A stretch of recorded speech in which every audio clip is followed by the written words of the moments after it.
안녕하세요. PSU 센터 토니 실장입니다. 최근에 저희가 상담을 하면서 부모님들이 특례 부모님들도 그렇고 수시 전형 지원하신 부모님들도 그렇고 자기소개서 관련해가지고 문의를 계속 주시고 계셔서 제가 이번에 아예 부모님들이 자주 질문하시는 문항 10개 정도를 정리를 해가지고요. 자기소개서 저희 국문 선생님 모시고 유튜브 촬영을 하게 됐습니다. 저희 국문 자소서 대표 컨설턴트인 신예솜 선생님 모셨는데요. 네, 안녕하세요. 네, 안녕하세요. 네네. 네. 선생님, 저희 PSU 센터에서 근무는 계속 하고 계셨는데 선생님을 잘 모르시는 분이 계실 수도 있으니까 자기소개 간단하게 좀 부탁드릴게요. 네, 안녕하세요. 저는 PSU 에듀센터에서 자기소개서, 면접 이렇게 담당하고 있고요. 그 다음에 가장 중요한 입시 컨설팅 로드맵도 함께 하고 있습니다. 네, 그래서 지금 신예솜 선생님 같은 경우는 한국대학교 자기소개서 전문적으로 컨설팅하고 계시고 선생님 잠깐 소개하신 대로 생기부 디벨로퍼 그리고 생기부 로드맵 기획을 좀 전문하고 계시고요. 그리고 입시 자기소개서를 오랫동안 기획을 하시고 또 진행하고 계시기 때문에 저희 PSU 센터에서 자기소개서 진행하시면 너무 좋을 것 같고요. 그리고 부모님들이 최근에 자기소개서 관련 문의하실 때 가장 빈번히 질문하시는 내용을 저랑 신 선생님하고 좀 나눠서 진행을 해보겠습니다. 첫 번째 질문으로 넘어가면요. 부모님들이 요새 학생들도 그렇고 자기소개서 언제부터 준비해야 되는지 많이 질문하시더라고요. 이 내용에 대해서 좀 답변 가능하실까요? 네, 자기소개서 시즌이 드디어 돌아왔는데요. 특례랑 수시 전형 이 두 가지로 묶어서 이렇게 나눠서 설명을 드리겠습니다. 특례 같은 경우에는 7월 달에 원서 접수가 시작되는 만큼 6월, 7월이 이제 관건일 텐데요. 그래서 6월 달에 보통 자기소개서가 완성이 되면 가장 이제 최적화되었다라고 볼 수 있습니다. 또한 수시 전형 같은 경우에는 9월 달에 원서 접수인 만큼 7월, 8월에 집중적으로 작성을 해야지 9월 달에 안정적으로 원서 접수를 하실 수 있을 것 같습니다. 특히 특례의 경우에는 7월 달에 원서 접수가 시작되는 만큼 여러분 PSU 에듀센터에 카카오톡 플러스 친구나 전화 주셔서 빠르게 접수를 하신 다음에 저희와 함께 분석하고 자기소개서를 완성하시면 더 좋으실 것 같습니다. 네, 선생님 특례랑 수시 구분해가지고 너무 잘 답변해 주셔서 감사드리고요. 네. 그리고 또 제가 상담하면서 선생님께 자기소개서 의뢰를 드릴 때 저도 많이 받는 질문인데 자기소개서를 작성을 할 때 중요한 포인트들은 어떤 것들이 있는지 많이 질문하시더라고요. 그래서 그 키포인트 되는 내용을 좀 설명해 주실 수 있을까요? 네, 그렇습니다. 자기소개서 여러분 작성하시기 너무 어려우시죠? 자기소개서 같은 경우에는 여러분 두 가지로 나눠서 설명을 드리고 싶습니다. 보통 학부모님이라든지 학생들이 저한테 질문하는 것이 남들보다 조금 뚜렷하게 멋지게 작성을 하고 싶다라는 니즈가 많아요. 그런데 그거는 약간 이제 과욕이다라고 저는 생각합니다. 왜냐하면 자기소개서 같은 경우에는 서류 평가자 중심으로 생각을 하는 것이 가장 좋기 때문입니다. 여러분 생각을 해보세요. 저희는 입시 전형에 따라서 자기소개서를 작성하는 만큼 입학사정관이나 교수님이 보시기에 적절한 자기소개서가 완성이 돼야 됩니다. 그러기 위해서는 자기소개서 한 장 가지고 입시가 승부가 결정이 된다라는 말은 잘못된 오류일 것입니다. 왜냐하면 여러분 특례 전형의 경우에는 여러분들이 외국에서 학교에서 공부했던 것들, 그 다음에 학업 역량, 그 다음에 봉사활동, 동아리활동 여러 가지 증빙 서류들을 낼 텐데요. 그거를 검토하면서 서류 평가자들이 같이 자기소개서를 검토하는 만큼 여러분들이 조금 아쉬웠던 부분 있죠. 서류에는 이렇게 2줄 정도 있는데 나는 이 활동을 하면서 3달이나 걸렸고 그 다음에 중간에 이 활동을 하면서 내 진로가 의사가 되고 싶다 혹은 국제 공무원이 되고 싶다 라는 뚜렷한 진로가 생겼음에도 불구하고 이것을 다 담아내지 못했다라는 아쉬운 부분을 도드라지게 얘기하는 것이 자기소개서인 만큼 여러분 평가자 입장에서 이 서류에 3줄이 있지만 자기소개서에 녹아든다면 이 학생이 이 활동을 하면서 구체적으로 어떤 활동을 했구나 라고 생각이 들 겁니다. 또한 수시 전형의 국내고 학생 같은 경우에는요, 여러분 아시다시피 생활기록부에 글자 수가 한정적으로 정해져 있어요. 그런 만큼 이 똑같은 이야기가 될 수도 있는데요. 생활기록부에 담지 못했던 여러분만의 히스토리가 있을 것입니다. 단 생활기록부에 명시적으로 있는 내용을 근거로 하여서 구체적으로 작성하는 것이 포인트일 겁니다. 한마디로 요약하자면 자기소개서, 대입 같은 경우에는 서류 평가자 중심으로 작성을 한다면은 아주 좋은 자기소개서가 작성이 될 것입니다. 두 번째로는요, 구체적인 사례 중심으로 표현할 것입니다. 첫째 부분에서 이미 설명드렸다시피요, 자기소개서는 서술형으로 구구절절 자기의 이야기를 나열식으로 표현하는 것이 아닙니다. 아까 말씀드렸다시피 그 자기소개서 문항에 알맞도록 학업 역량이라든지 공동체 역량이라든지 그 다음에 다양하게 그 지원 동기라든지가 도드라지게 전공 적합성이 나타나도록 만들어내야 되는 것이 관건인데요. 그럴 때는 여러분만의 스토리가 있을 거예요. 그래서 구체적인 사례 중심으로 표현이 된다면 아마 서류 평가자들에게 설득력 있는 글을 작성이 되지 않을까 생각합니다. 아, 네, 선생님 말씀 들어보니까 네. 저도 이제 어떻게 상담을 해야 될지 네. 감이 오는데 네. 역시나 뭐 저도 평가자 입장에서 생각하는 거나 네. 그리고 학생이 좀 사례가 구체적이어야지 네, 좀 맞아요. 대학을 지원할 때 되게 많이 어필을 할 수 있을 것 같다는 생각이 한 번 더 들었습니다. 그리고 또 세 번째로 많이 질문하시는 게 특례가 안 된 학생들도 요새 좀 많이 문의를 주세요. 그래서 그렇죠. 해외고등학교 졸업 예정자 같은 경우는 아무래도 우수성 입증 자료를 학교생활 기록부 대체 서식이라는 걸 활용해가지고 많이 네. 구성을 해야 되는데 그 부분에 대해서 여기 뭐 이렇게 슬라이드 좀 띄우면서 네. 천천히 좀 설명 가능하실까요? 네, 네. 좋습니다. 네네. 그래서 일단 연세대학교 이런 식으로 교내수상대학부터 나오잖아요. 네, 그래서 연세대학교나 뭐 성균관대 이 두 가지로 예시를 들어서 여러분께 설명을 드리려고 하는데요. 연세대학교 같은 경우에는 각 항목당 또 구성이 되어 있어요. 첫 번째 슬라이드 보시면 교내 수상 내역이 있습니다.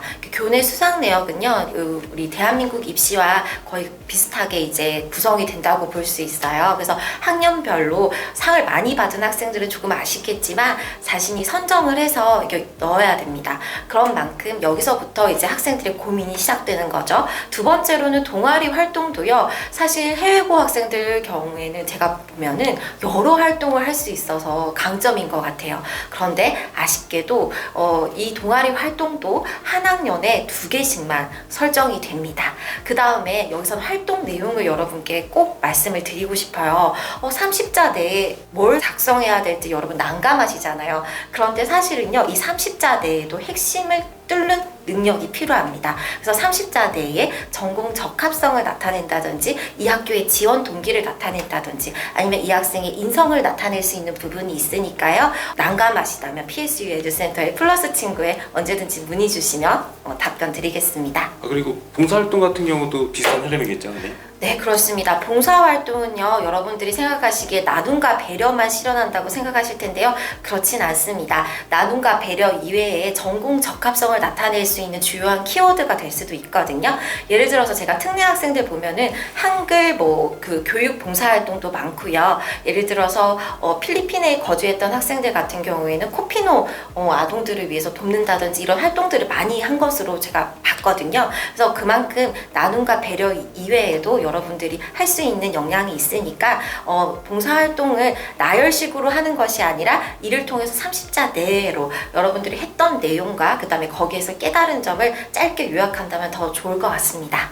아, 그래서 지금 말씀 주신 대로 연세대학교는 네. 이런 식으로 3개의 카테고리가 정해져 있는데요. 네. 성균관대 같은 경우는 이런 식으로 카테고리를 정하지 않는 네. 학교인 것 같아요. 네. 부모님들이 저한테도 많이 질문하시는 게 네. 1번에서 10번에 우선순위를 좀 정해달라고 하시는데 네. 어떤 식으로 좀 정하면 좋을까요? 제가 가장 추천드리는 방법은요, 사실은 대한민국 입시다 보니까 해외고로 나왔다 할지언정 한국대학에 지원하는 만큼 이 증빙 목록 1번부터 10번까지를 차례대로 작성을 할 때 대한민국 입시의 생기부의 흐름대로 가면은 가장 평가자분들께서 선호하지 않을까 생각합니다. 제가 아까도 말씀드렸다시피 이 입시의 서류 같은 경우에는 평가자 중심으로 흘러가야 되거든요. 그래서 제가 가장 추천드리는 방법은 수상 내역, 동아리 내역, 봉사활동 이런 순서대로 한다든지 아니면 SAT 점수나 AP 점수 등이 있다면 그것을 이제 간략하게나마 표현할 수 있을 것 같습니다. 우선순위는 뭐 정하기 네. 나름인 것 같은데 선생님께서 그런 부분에 대한 조언도 충분히 이제 자소서 컨설팅 하시면서 네. 진행 가능하시다는 말씀이시죠? 아, 네, 그렇습니다. 네. 네. 이렇게 입시 관련 내용들 좀 짚어봤는데 네. 선생님께서 지도하셨던 학생들 중에 네. 가장 대표적으로 이제 로드맵 구성 코칭 하셨던 사례 같은 것 좀 말씀해 주실 수 있을까요? 네, 그렇습니다. 가장 인상 깊은 학생 한 명을 조금 내용을 각색해서 말씀을 드릴 텐데요. 그 학생은 이제 결론적으로 말씀드리면 서울 상위권 주요 대학의 교육학과 계열로 이제 합격을 했습니다. 이 학생을 만났을 때는 고등학교 1학년 학생이었는데요. 이 학생이 추구하는 바는 교육학도 하고 싶은데 국제학도 하고 싶다라는 게 요청이었어요. 그러면 여러분 난감해 하실 텐데요. 전혀 그렇지 않습니다. 교육학을 꿈꾼다 할지언정 국제학은 언제나 들어갈 수 있는 소양이기 때문에 저는 그러면 이제 어떻게 하지? 라고 질문이 들어올 텐데요. 이 로드맵을 구성할 때 가장 기본적인 거는 저는 세 가지라고 생각해요. 첫 번째는 추상성은 없어야 됩니다. 그러니까 추상적인 로드맵은 사실상 약간 이런 말 있죠. 한낱 수사에 불과했다라는 말처럼 약간 예를 들어서 자신의 나열식이 될 수도 있기 때문에 그것보다는요, 이 학생을 상담할 때 어떤 직업을 꿈꾸냐를부터 먼저 이야기를 합니다. 왜냐하면 대학 입시를 위해서 이 서류를 작성한다고 생각하기보다는 이 학생의 미래를 꿈꾸면서 작성한다고 처음에 생각하기 때문에 직업을 물어보고요. 그 다음에 학생이 구현하고 싶은 가치를 물어봅니다. 그런 다음에 무엇을 구체적으로 실현하고 싶은지를 물어보고 이 세 단계에 걸쳐서 하나의 이제 그 이상적인 나를 만들기 시작하는 거죠. 즉 저랑 이제 이야기를 하기 전에는 그냥 뭐 이상사회를 구현하는 교육 연구자 정도였다면 저와 함께 이제 시작을 했을 때는 뭐 이주 노동자를 돕는 교육 불평등을 해소하는 연구 중심의 교육학자라는 하나의 자아성을 만든 거예요. 그러면서 이제 1학년 때, 2학년 때, 3학년 때 단계별로 성장을 하기 시작했는데요. 예를 들어서 이주 노동자를 돕는다라는 거는 어디에 해당할까요? 사회적인 리더십. 맞습니다. 이런 거 아닐까요? 역시 실장님 네. 짱이십니다. 네, 맞습니다. 그래서 그 국제를 염두에 두고 있었기 때문에요. 네. 우선은 이제 구체적으로 여러분들이 잘 아시는 유엔의 지속가능한 개발 이 부분을 이제 초점으로 해서 국제 그 협력 기구에 대한 활동들을 조금 이제 시작을 했어요. 그런 다음에 교육 불평등을 해소하기 위해서 어떻게 해야 될까라는 시점은 교육에 대해서 먼저 알아야 되거든요. 예를 들자면 공동 교육 과정이 있을 거예요. 그래서 거기에서 신청을 해서 교육학을 듣는다든지 교육 심리학을 들은 다음에 이론적인 지식을 확충한 다음에 이걸 바탕으로 동아리 활동에서 뭐 토론을 한다든지 캠페인을 한다든지 이런 기반 작업을 만들어 놓는 거죠. 그런 다음에 2학년이 되어서는 이제 한 단계 성장하도록 만듭니다. 그래서 이런 활동들을 바탕으로 내가 어떤 사람이 돼야 될까를 고민하기 시작하는 거죠. 그래서 이 학생이 가장 하고 싶은 게 뭐였냐면 연구자였어요. 뭐를? 교육학을. 그렇기 때문에 교육학 연구자 중에서 현대 교육학 연구자를 한 명을 모델링화했습니다. 이 전에는 물론 여러분들이 잘 아시는 뭐 루소라든지 교육학자분들 있죠. 그분들의 지식을 뭐 나타내는 보고서 활동이라든지 그 부분을 선행한 이후에 하나의 로드맵을 구상할 때 마지막에 정점은 그 현대 교육학자를 중점으로 책도 읽고 관련 뭐 탐구를 하고 가장 그 좋은 평가를 받았던 것은요. 예를 들어서 여러분 논문을 읽으면 고등학생 분들은 어렵잖아요. 예를 들어서 나는 이거 논문을 읽었어 라고 생활기록부에 표시되면 왠지 멋있을 것 같잖아요. 근데 그렇진 않습니다. 그 논문을 읽기 위해서 이해하기 쉬웠던 부분은 어떤 것이었고 그 다음에 선생님께 도움을 받고자 했던 부분은 어떤 거였고 선생님께 도움을 받았더니 이런 부분은 좀 더 이해가 잘 됐고 이런 부분을 생기부 내용에 담아내었습니다. 그래야지만 좋은 생기부겠죠? 그래서 이런 그 로드맵을 거쳐서 이 학생은 원하는 대학에 갈 수 있었습니다.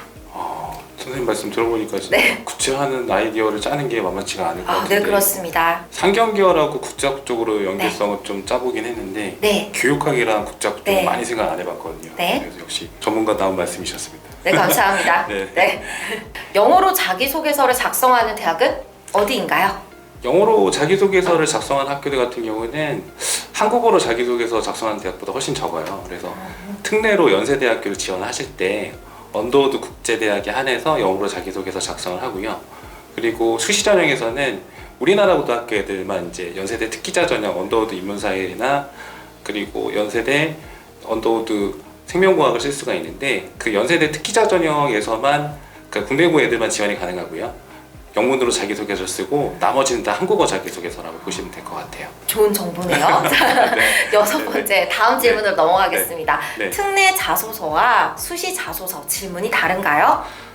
이 질문을 많이 주시는데 예시를 들어서 말씀을 드려볼게요. 그래서 여기 보시는 것처럼 그 특례 전형하고 수시 전형의 이제 국문 자기소개서 내용 같은 경우는 1번하고 2번 내용은 동일합니다. 그래서 뭐 글자 수가 다른 것도 아니고 동일한데 아무래도 수시 전형 같은 경우는 학생이 해외에서 수학한 경험을 쓸 수가 없어요. 그래서 뭐 3번은 대학 자체 문항이긴 한데 수시 전형에서는 학생이 해당 모집 단위에 지원하게 된 동기하고 학생이 그 지원할 때 노력한 과정에 대해서 기재하게 되어 있는데 재외국민 전형 같은 경우는 아무래도 해외에서 일정 기간 체류를 해야지 지원할 수가 있으니까 해외에서 수학한 경험을 쓸 수 있게끔 되어 있거든요. 그래서 이 정도만 차이가 있고 1, 2번 내용 같은 경우는 동일하다라고 보시면 될 것 같습니다. 7번째 질문을 드릴 텐데요. 이화여대도 자기소개서가 있나요?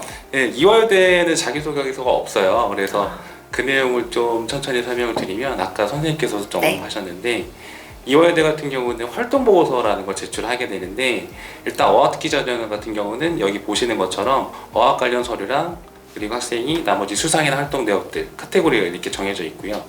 그리고 학생이 이 세 가지 카테고리에 맞춰가지고 내용을 기재하게끔 돼 있는데 아까 선생님께서 연세대학교 활동보고서에서 30자 아까 말씀하셨잖아요. 네. 이화여대 같은 경우는 3번의 활동 관련 부분에서 활동별로 150자 이내로 글을 구성하게끔 돼 있고요. 그리고 1번에서 3번 항목에 작성한 내용을 바탕으로 띄어쓰기 포함 1000자 이내로 이제 학생이 그 내용을 추각해서 설명하게끔 되어 있는데 이게 자기소개서라고 볼 수도 있지만 자기소개서는 아까 보셨던 것처럼 1500자, 800자 이렇게 세 가지 문항이 들어있는 게 자기소개서이기 때문에 이 활동보고서 내용 자체를 추각해서 작성하는 거다라고 보시면 될 것 같아요. 근데 이 내용을 학생이 정해진 글자 수 안에 구성하는 게 만만치가 않기 때문에 보통 저희 같은 전문기관에서 컨설팅을 받으시는 편이 훨씬 더 효율적인 작성이 되실 것 같고요. 특기자 전형 같은 경우도 특기자랑 카테고리가 유사합니다. 그래서 학업 능력 관련 서류, 공인 영어 성적 관련 서류, 그리고 수사 및 활동 실적 서류를 구성을 해가지고 그 내용 기반으로 학생이 영어로 600자를 이제 구성하는 게 자기소개서 흐름이고 이게 활동보고서를 이제 작성하는 방법이다라고 보시면 될 것 같아요. 이화여대 같은 경우는 어학특기자 전형이나 국제학특기자 전형이나 제출 서류를 기반으로 일반 면접 보게 되는데 이 내용들 같은 경우는 이화여대 입학처 유튜브에 좀 나와 있거든요. 그래서 여기 보시는 것처럼 학생이 아까 보셨던 활동보고서 내용 기반으로 해가지고 질문하는 거로 확인하실 수가 있고요. 그리고 국제학부도 영어로 면접을 보지만 다 그 내용 기반다라고 보시는 게 확인하실 수가 있습니다. 네, 8번째 질문 드릴 텐데요. PSU 에듀센터에서 자소서 컨설팅을 해야 하는 이유가 뭔가요? 일단 제가 많이 어필하고 싶은 건 국문 자기소개서 선생님하고 영문 자기소개서 선생님이 구분이 돼 있어요. 그래서 분야별 전문 선생님들이 각자의 분야에 맞춰가지고 자기소개서 컨설팅을 하시니까 다른 학원이나 센터하고는 차별화된 자기소개서 컨설팅 진행하실 수가 있고요. 선생님들이 다양한 분야를 경험하신 선생님들이 많기 때문에 다양한 학과 의뢰가 많이 오는 편이고 그 다양한 학과 자소서를 소화할 수 있는 기관이 저희 PSU 에듀센터라고 보시면 됩니다.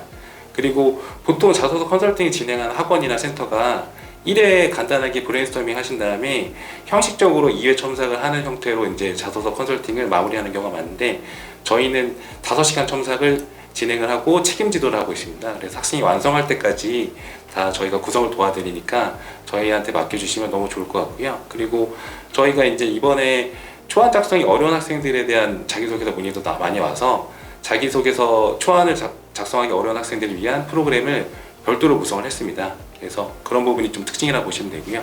그리고 저희 영문 자기소개서 선생님 잠깐 소개해드리면 김기범 선생님하고 배성범 선생님이 이번에 영문 자기소개서 진행을 하실 거고요. 자기소개서 완성반 아까 제가 말씀드렸던 초안을 좀 작성하기 어려운 친구들이 이번에 이제 자기소개서 완성반 프로그램 많이 활용할 건데 저희가 기간 같은 경우는 7월 25일에서 8월 12일까지 3주간이고요. 그리고 아무래도 수시 전형 지원하는 학생들이 많이 이 프로그램을 활용할 겁니다.